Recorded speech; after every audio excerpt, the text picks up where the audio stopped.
Bismillahirrahmanirrahim. Assalamualaikum warahmatullahi wabarakatuh. Perkenalkan, saya Najla Zumiatunisa dengan NIM 2102765. Di sini saya akan mempresentasikan hasil eksperimen kami yang berjudul Analisis Pengaruh Frekuensi terhadap besar laju rambat cahaya memanfaatkan konsep superposisi gelombang berbantuan osiloskop. Di video ini dibuat untuk memenuhi tugas dari eksperimen listrik magnet dan gelombang di Pendidikan Fisika FMIPA UPI.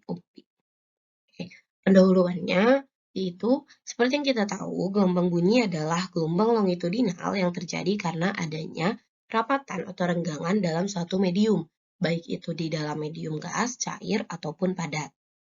Nah, jadi gelombang bunyi itu tidak bisa merambat kalau misalkan tidak ada medium. Dia perambatannya melalui partikel gitu ya, perapatan dan perenggangan.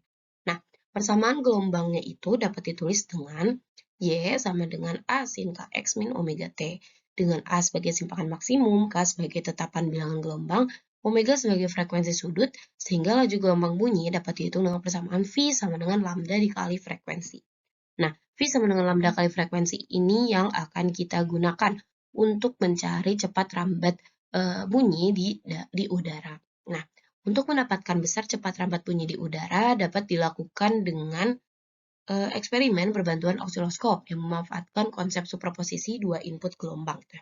Jadi, kita di sini akan memakai osiloskop untuk melihat kecenderungan gelombangnya apakah sudah sesuai atau belum.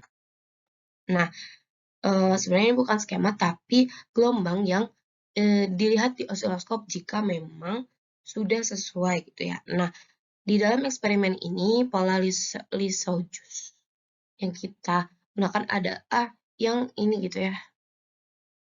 Ketika dia menyimpang, kan awalnya itu dia itu lurus dengan pola seperti ini. Nah, kemudian ketika kita cari gitu ya untuk jarak yang tepat gitu untuk frekuensi tertentu dengan jarak yang tepat untuk mencari cepat rambat itu ketika dia itu menyimpang gitu ya, menyimpang dengan sekian derajat dengan bentuknya itu elips gitu. Nah, karena itu dengan dasar teori yang itu gitu ya, kami bertujuan untuk menentukan besar cepat rambat bunyi di udara pada suhu kamar, suhu di ruangan dengan berbantuan osiloskop. Nah, untuk skema eksperimen itu seperti ini. Alat yang digunakan pada eksperimen ini yaitu osiloskop dual trace, ada audio generator, ada speaker, ada mikrofon, ada kabel penghubung. Jadi, gimana sih alurnya gitu ya. Jadi, untuk pertama-tama kita nyalakan dulu audio generator nyalain, osiloskop nyalain, speaker nyalain. Nah, kemudian setelah dinyalakan audio generator ini kita atur frekuensinya. Di sini kami mengatur ada 6 variasi frekuensi. Nah, oleh kabel gitu ya, dialurkan ke speaker bunyi tersebut, frekuensi tersebut kemudian dikeluarkan gitu ya oleh speaker dengan suara yang cukup besar itu. Kemudian si gelombang bunyi ini berjalan ke sini dengan perapatan dan perenggangan partikel nyampe ke mikrofon. Kemudian mikrofon itu mencatat, dideteksi lah gitu gelombang bunyi yang didapat mikrofon ke osiloskop di input sinyal yang kedua, dan input sinyal satu ini mendeteksi gelombang yang ada dari audio generator. Kemudian osiloskop nanti akan menangkap sinyalnya dan akan membentuk pola Lissajous yang tadi sudah ada di sebelumnya. Nah, hasil dan pembahasan. Berikut data yang kami catat gitu ya, jarak lintasan yang kami peroleh dengan 6 variasi frekuensi.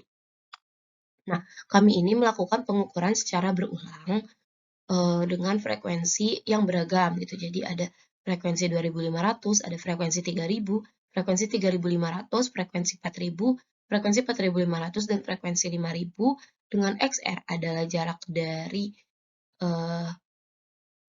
mikrofon ke speaker dan XL adalah jarak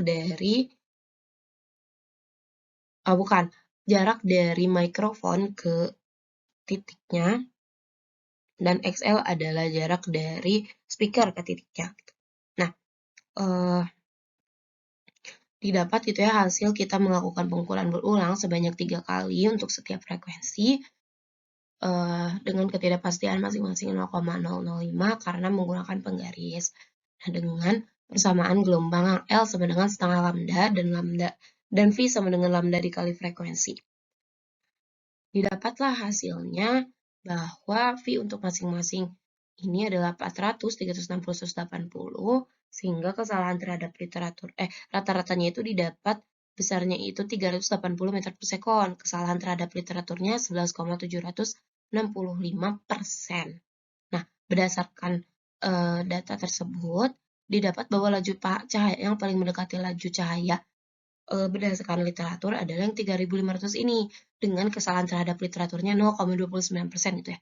Kan yang frekuensi 3.000 ini kesalahan terhadap literaturnya 11,765% dengan nilainya 300, yang 4.000 ini 357, yang 4.500 249, yang 5.000 ada 157. Nah, sehingga kami simpulkan bahwa yang paling mendekati itu yang 3.500 gitu dengan V-nya 350. Oke, untuk ketidakpastian relatif dari masing-masing kecepatan bunyi ini, kami melakukan pengolahan dengan secara statistik menggunakan simpangan baku. Dan didapat hasilnya itu untuk delta V 2500 Hz itu ada 20 meter per sekon, untuk yang 3000 Hz itu ada 140,58 meter per sekon, 3500 itu ada 105,69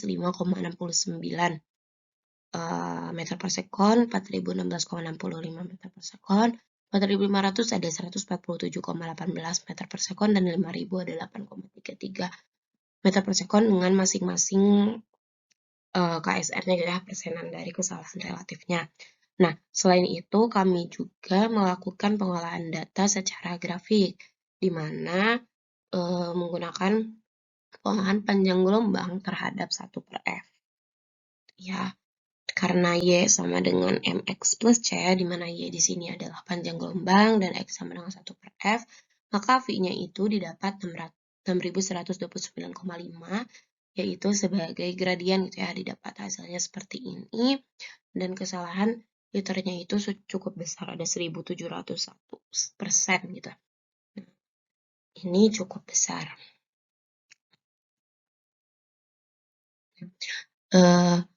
Data menunjukkan bahwa hasil tidak terlalu bagus karena kesalahan absolut yang besar.